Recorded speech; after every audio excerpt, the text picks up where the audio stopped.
October the 21st. Now we know that if the earthly tent we live in is destroyed, we have a building from God, an eternal house in heaven, not built by human hands. 2 Corinthians chapter 5, verse 1. The owner of the house I have lived in for many years has notified me that he will do little or nothing to keep it in repair. He also advised me to be ready to move. At first, this was not very welcome news. In many respects, the surrounding area is quite pleasant, and if not for the evidence of a somewhat declining condition, the house seems rather nice. Yet a closer look reveals that even a light wind causes it to shake and sway, and its foundation is not sufficient to make it secure. Therefore, I am getting ready to move. As I consider the move, it is strange how quickly my interest is transferred to my prospective new home in another country. I have been consulting maps and studying accounts of its inhabitants, and someone who has come from there to visit has told me that it is beautiful beyond description, and that language is inadequate to fully describe what he heard while there.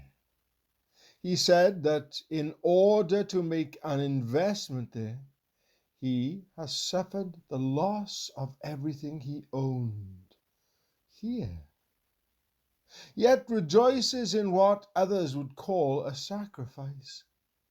Another person whose love for me has been proved by the greatest possible test now lives there. He has sent me several clusters of the most delicious grapes I have ever eaten, and after tasting them, everything here tastes very bland.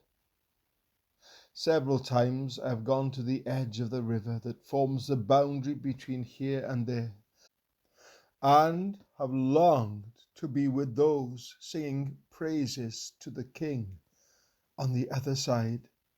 Many of my friends have moved across that river, but before leaving here, they spoke of my following them later.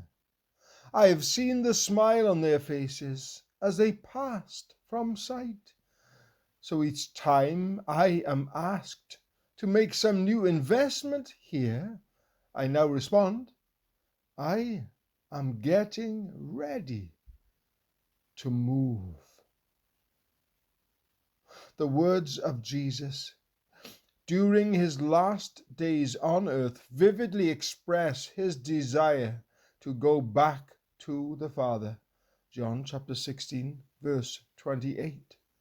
We, as his people, also have a vision of something far beyond the difficulties and disappointments of this life, and are traveling toward fulfillment, completion, and an enriched life. We too are going to the Father. Much of our new home is still unclear to us, but two things are certain. Our Father's house, John chapter 14, verse 2, is our home, and it is in the presence of the Lord. As believers, we know and understand that we are all travelers and not permanent residents of this world. R.C. Gilly. The little birds trust God, for they go on singing from northern woods where autumn winds have blown. With joyous faith, their unmarked pathway winging to summer lands of song afar unknown.